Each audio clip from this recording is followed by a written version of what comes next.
My father was a marine engineer, and I wanted to be one.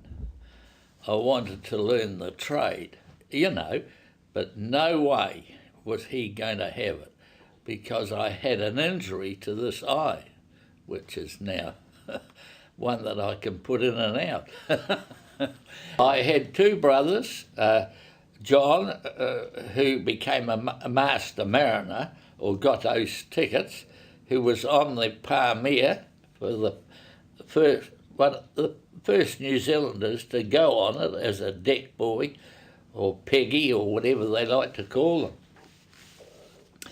The other brother, Thomas, he was born in 1930, and he was a marine engineer, but then his wife couldn't be living on her own, so he went school teaching up in Inglewood.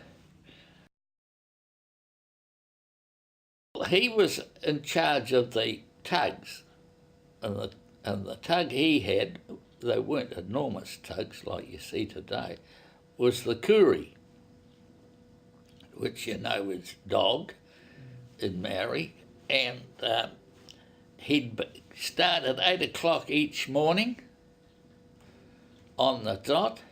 He would walk up from the wharves down, where those little caps are, for lunch and back.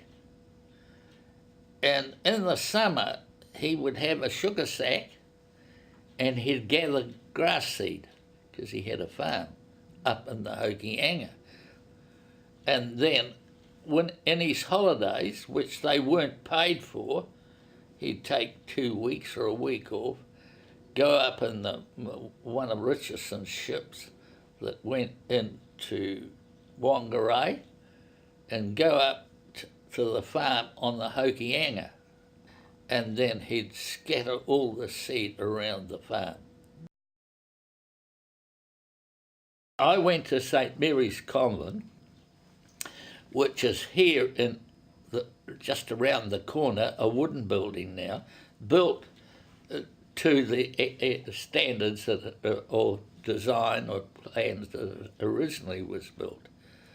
Well, I was down there, oh my God, and I remember my first day there, and my mother taking me down, and me playing Merry Hell, crying and standing at the gate and with one of the nuns and bawling me bloody eyes out, and I can see her disappearing down the footpath till she got to the Chaucer Road steps, which is over the other side of the hill.